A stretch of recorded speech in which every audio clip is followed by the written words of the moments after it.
우리 맥주 이제 사전을 해야 돼요. 빨리빨리 가야죠 또. 일단 R이고요. 라이스입니다. 읽어보면서 정리하죠. 일부 쌀 품종은 맥주의 향미를 더할 수도 있지만 일반적으로 맥주의 양조에서 쌀은 풍미나 향이 아닌 단순히 저렴한 발효성 당을 첨가하기 위해 사용된다. 옥수수와 마찬가지로 쌀은 매슈에 넣기 전에 끓여서 반을 젤라틴화 시켜야 된다. 호화 시켜야 된다는 얘기죠. 쌀은 대량 생산되는 아메리칸 라이트 라거에 흔히 사용되는 재료다.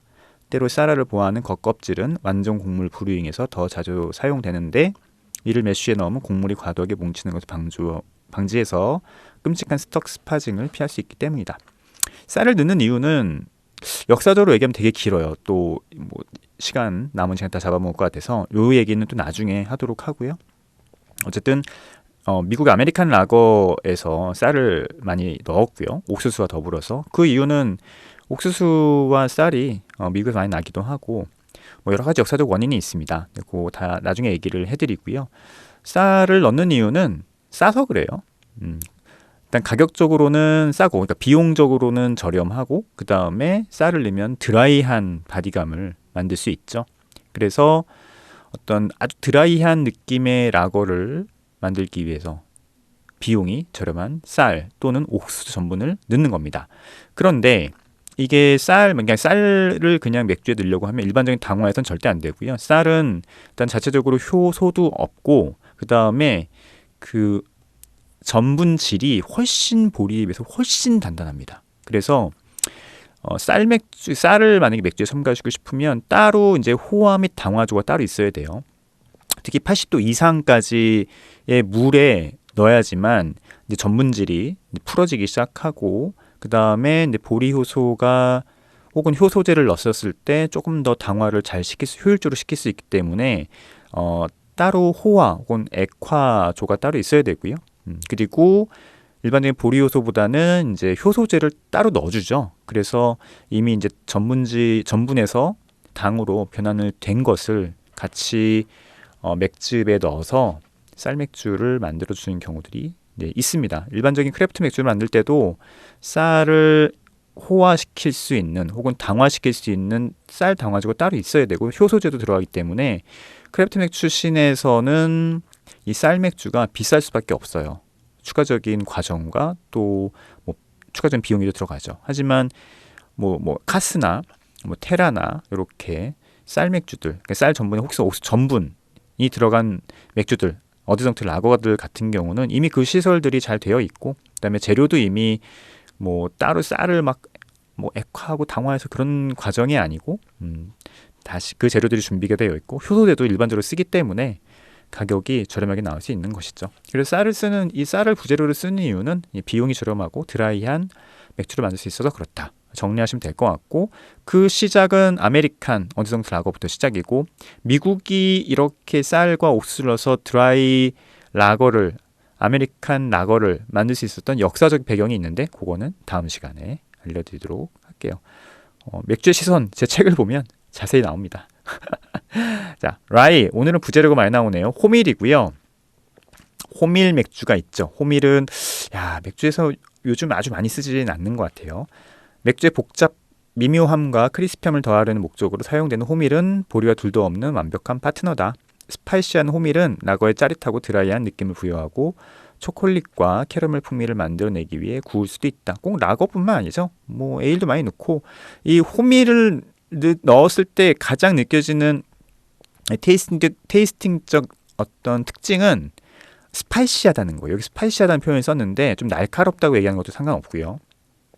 요 스파이시한 것은 향미적으로 스파이시한 게 아니고 텍스처적으로, 질감적으로 스파이시한 걸 얘기합니다. 굉장히 어렵죠. 좀 날카롭다라고 표현하는 게 조금 더 저는 정확하다고 생각합니다. 이 호밀이 들어갔을 때 느낌은 꼭 맥주에서뿐만 아니라 위스키도 마찬가지예요. 호밀을 많이 넣은 위스키는 이 텍스처에서 날카롭다는 느낌이 확 듭니다. 그 느낌은 한번 느껴보시면 이해할 수 있거든요. 라이 IPA 같은 경우 얘기하고 있는데 라이 IPA는 날카롭고 깨끗한 느낌과 사과 브랜디와 같은 크리스피하고 독특한 끝맛을 갖고 있다. 호밀의 큰 단점은 양조 과정 중에 단단해질 수 있다는 것이다. 이는 호밀이 나달의 뭉침을 방지하는 겉껍질을 갖고 있지 않으며 끈적거리는 베타클루칸 성분을 많이 함유했기 때문이다. 밀이기 때문에 그렇습니다. 결국 껍질이 없고 그 다음에 단백질이 많기 때문에 그런 거죠. 일반적으로 호밀을 10% 정도 혼합하면 효과가 좋다. 독일식 호밀 맥주인 로겐비어는 전체 매실량의 최소 30%에서 65%까지 호밀을 사용하여 날카로운 호밀의 풍미와 다소 무거운 마우스필을 갖고 있다. 이 로겐비어가 라거죠. 라거고 한때 이 라이 IPA가 굉장히 유행을 했었어요. 요즘은 진짜 보기 힘듭니다. 한때 유행을 했었고 라이 IPA 같은 경우가 좀 특징은 있지만 조금 관심을 끌지 못하는 이유는 확실히 이 느낌적으로 텍스처가 굉장히 날카롭기 때문에 이 조금 안 맞죠. 약간 대중적으로 쉽게 마실 수 있는 느낌은 좀 아니었고 그 다음에 또 하나는 확실히 이 곡물의 느낌이 살아있기 때문에 일반적으로 생각하는 그런 IPA 느낌과는 조금 동떨어진 느낌이 있어서 뭐 한번 재미로 마셔봤지만 이 지속적인 인기는 좀 끌기 힘든 측면이 있었고요. 10% 정도 뭐 요즘 부재료는 뭐 라이뿐만 아니라 호밀뿐만 아니라 오트밀, 귀리 같은 경우는 10% 정도 넣는 것 같아요. 그 이상 넣으면은 크래프트 맥주 쪽에서는 뭐 전체 맥주도 마찬가지겠지만 라우터링 하는데 좀 힘들 수 있거든요. 그래서 한 10% 정도 넣는 것 같습니다.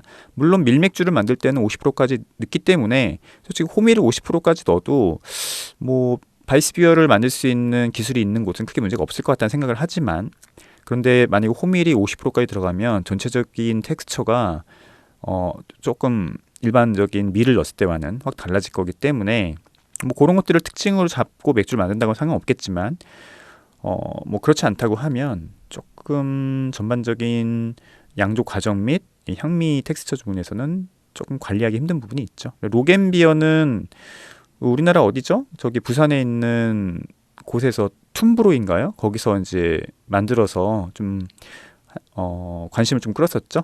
예. 로겐 지금도 있습니다. 예, 라거 맥주로 있습니다. 그래서 드시고 싶으신 분들 그걸 드시면 좋을 것 같고요. 독일에서 로겐비어 마시기 좀 힘들어요.